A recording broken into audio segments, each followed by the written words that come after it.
Hi friends, welcome to study with Hanshik. Please subscribe this channel. Telangana TET మరియు DSC ప్రత్యేకం 1500+ పేజీల material, social material మా యాప్లో అవైలబుల్ ఉంది. అప్లికేషన్ లింక్ డిస్క్రిప్షన్లో ఉంది, డౌన్లోడ్ చేసుకోండి ఫ్రెండ్స్. ఫోన్పే ద్వారా కానీ గూగుల్ పే ద్వారా కానీ పొందవచ్చు. 9494525644. 12th lesson part 2. రష్యాలో సోషలిస్టు విప్లవం 1917 నుండి 1922. 20వ శతాబ్దం ప్రారంభంలో రష్యా జార్ చక్రవర్తుల పాలనలో 2 ఖండాల్లో విస్తరించి ఆసియా, యురేషియా శక్తిగా విశాల సామ్రాజ్యంగా ఉండేది. చైనా భారత్ తర్వాత 15.6 కోట్ల జనాభాతో 3వ అతిపెద్ద దేశంగా ఉండేది. దీనిలో Russia, Ukraine, Uzbekistan, Kazakhstan, Tajikistan, Turkmenistan వంటి పలు దేశాలు ఉండేవి.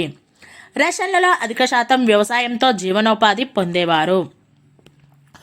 భూమిపై నియంత్రణ విషయంలో భూస్వాములకు రైతాంగానికి మధ్య ఘర్షణలు తలెత్తుతూ ఉండేవి.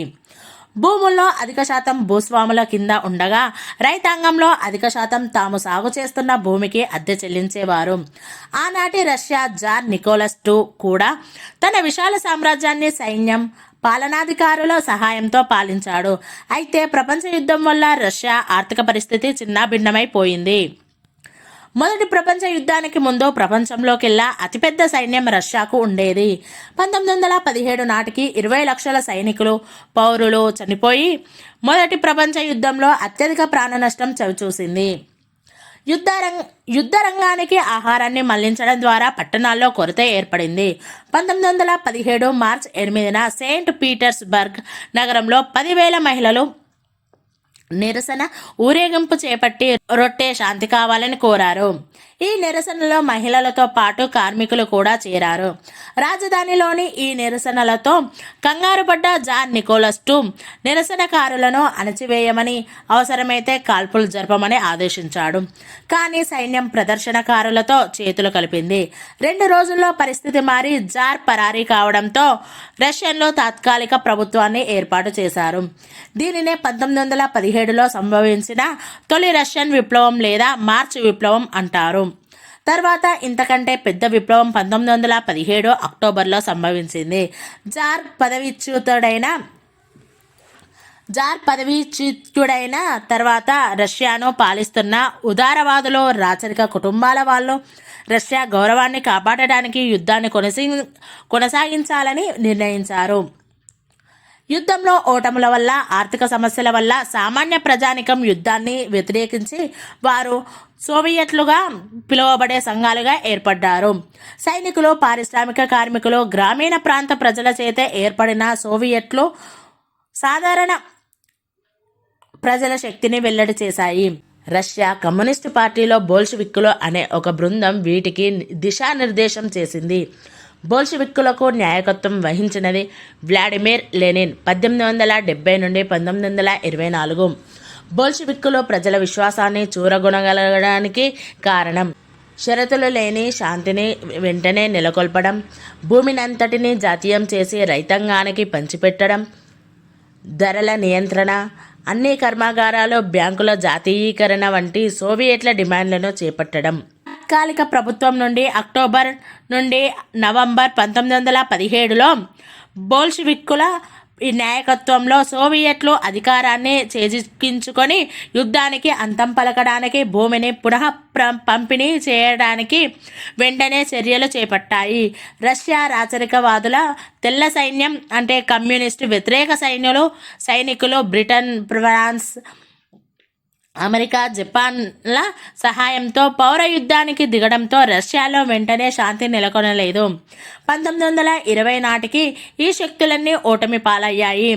బోల్షివిక్కులు రష్యన్ సామ్రాజ్యం అంతమైందని ప్రకటించి దాని కింద ఉన్న దేశాలు స్వతంత్రంగా ఉండడానికి అవకాశం కల్పించారు.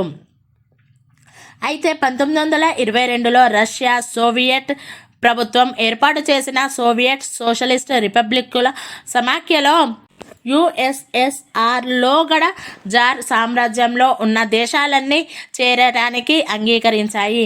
దీంతో భూస్వాములు, రాజులు, పెట్టుబడిదారులు వంటి దోపిడీదారులు లేని దేశాన్ని నిర్మించడానికి ఒక బృహత్ ప్రయోగం మొదలైంది. ఆధునిక పారిశ్రామిక సమాజాన్ని నిర్మిస్తూనే అసమానతలు లేవని, పుట్టుక, లింగం, భాషల వంటి ప్రాతిపదికన వివక్షత లేని సమాజాన్ని ఏర్పాటు చేయడానికి యుఎస్ఎస్ఆర్ ప్రయత్నించింది. ప్రపంచవ్యాప్తంగా కమ్యూనిస్టు విప్లవాన్ని ప్రోత్సహించడానికి ఏర్పడిన కొమింటర్న్ అన్న అంతర్జాతీయ సంస్థలో ఎంఎన్ రాయ్ ముఖ్య పాత్ర పోషించాడు. రష్యా నుండి 1930లో రవీంద్రనాథ్ ఠాగూర్ మాస్కో ప్రజల గురించి రాశారు. రష్యా విప్లవం తేదీ 1918 ఫిబ్రవరి 1 వరకు రష్యా జూలియన్ క్యాలెండర్ను అనుసరించింది.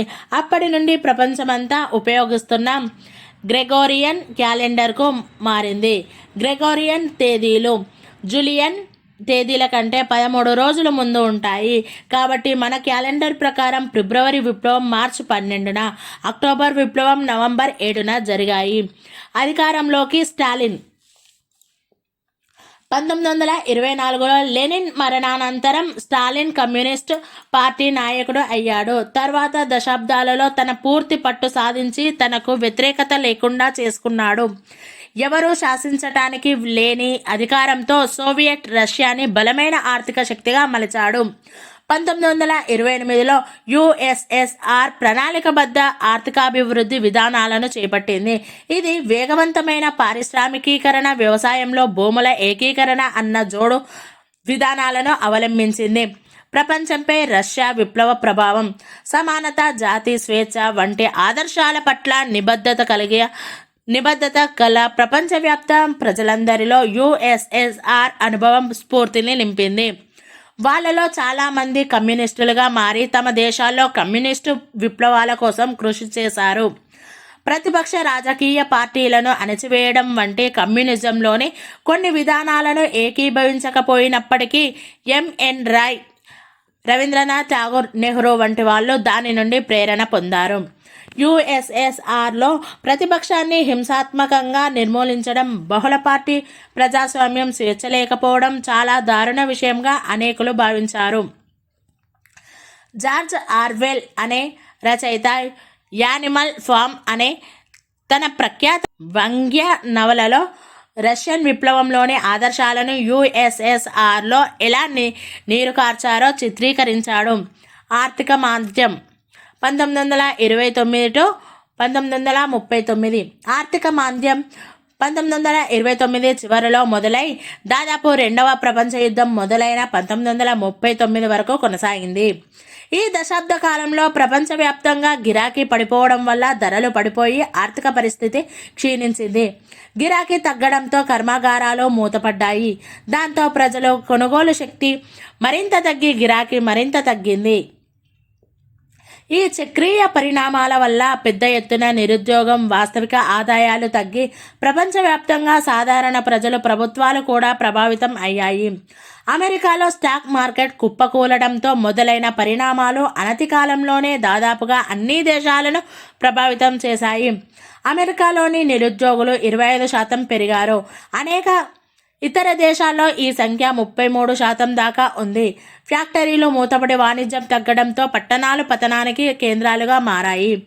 దీనివల్ల వ్యవసాయ ఉత్పత్తుల ధరలు 60% దాకా తగ్గి లక్షలాది రైతులు పేదవాళ్ళుగా మారారు.